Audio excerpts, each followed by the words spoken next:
de julio pasa algo muy curioso, ¿sí? Durante un día entero, un país que suele discutir por absolutamente todas las cosas parece ponerse de acuerdo en algunas y sobre todo esas importantes.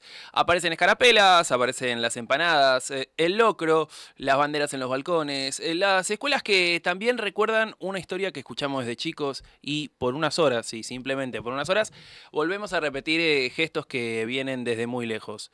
Sin embargo, pese a todo esto que mencioné recién, cada año vuelve a sonar en la misma pregunta y es específicamente ¿para qué sirven las tradiciones? Y hay respuestas de todo tipo, porque hay quienes las consideran una costumbre vieja, algo que pertenece más al pasado que al presente, y otros que dicen que es una especie de ritual heredado que repetimos por inercia principalmente, pero quizás...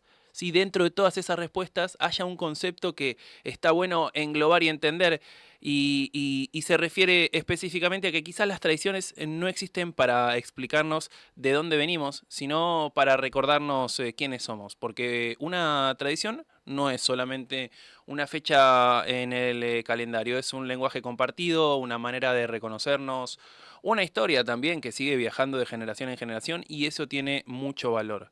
Sobre todo en una época en donde todo parece durar cada vez menos. Todo es un instante, todo es un segundo, todo es un like, las mediciones van exactamente por ese mismo carril y vamos a seguir justamente cambiando en todo eso, ¿sí? Porque vivimos rodeados de cambios, porque cambian las tecnologías, cambian los trabajos, cambian los gobiernos, incluso las formas de relacionarnos.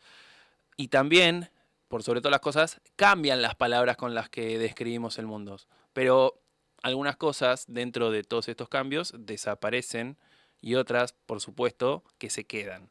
Y las que se van no permanecen porque sí, y las que se quedan no es que permanecen por ser obligatorias, permanecen porque alguien decidió transmitirlas, porque alguien creyó que valía la pena conservarlas, porque alguien entendió que una sociedad no se construye solamente mirando hacia adelante, porque también se necesita recordar este concepto que siempre tratamos de entender el presente desde un pasado para provocar un futuro mejor, ¿no? Las tradiciones van en ese camino porque cumplen una función silenciosa, insisto, son puentes que se tienden entre quienes estuvieron antes y quienes vendrán después, entre los abuelos y los nietos, entre las personas que quizás piensan distinto en todo, pero que comparten ciertos símbolos, como dijimos al principio, las empanadas, el locro, la escarapela, y eso no es poca cosa, dentro de un país en donde se discute absolutamente todo.